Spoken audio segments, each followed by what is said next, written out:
Hello and welcome to Ogre, an old guy's geekly review. We're going to look at Hawkeye today. And for those of you who haven't seen it and wonder whether or not you're going to want to watch a Marvel show, this is more for you. Marvel fans have already picked it up and you've got your opinion about whether you like it or not. But this is more aimed at people who haven't seen it. So let's get to it. This is a buddy mystery, so if you like your cop dramas, then this is possibly something that you would like. It's not quite as bent on the superhero aspect, even though there is a lot of history with the franchise that you'll benefit if you know. But you don't necessarily have to have all that to enjoy the fact that this is a buddy cop drama of a sort. So that's its main theme. That's what it succeeds at the most. And it does have a lot of action. I would say every episode has a little bit of action going on, and the last episode has quite a bit. So you're going to get a lot of action, a lot of fighting sequences, some very creative fighting sequences. And so I think there's a lot to enjoy if you're looking for something with a lot of action.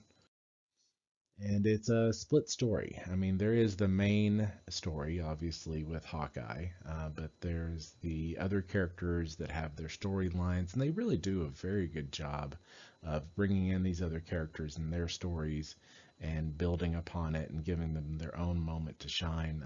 There's really three distinct storylines that end up happening in the final episode, and you see all that unfolding. I think they did a good job of that with really having a strong central storyline. There's a lot of dealing with trauma that is on under the surface. I would think, a lot of times when you say this show or whatever is going to be dealing with trauma and overcoming dramatic and traumatic events, that there's a lot of drama, a lot of crying, a lot of angst, a lot of emotions. And this is not that. I really appreciate how the dealing with trauma is internal. You know it's there. You can see how the characters are choosing to deal with it in a very kind of stoic way, and I think that almost represents how a lot of people deal with these things better than the melodrama that you often get from shows. So I really enjoyed their approach to dealing with some of those hard issues. What it fails at?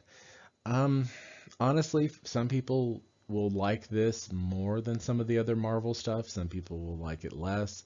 I think it really depends on personal tastes here, so I don't think it really failed at anything.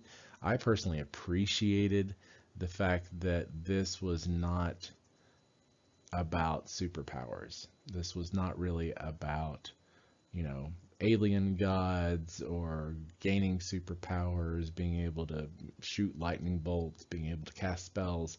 I really appreciated this difference. I love all that other stuff, but Hawkeye really has its own place in Marvel and more grounded. Reminded me of much of the Netflix shows where they took a little more grounded approach.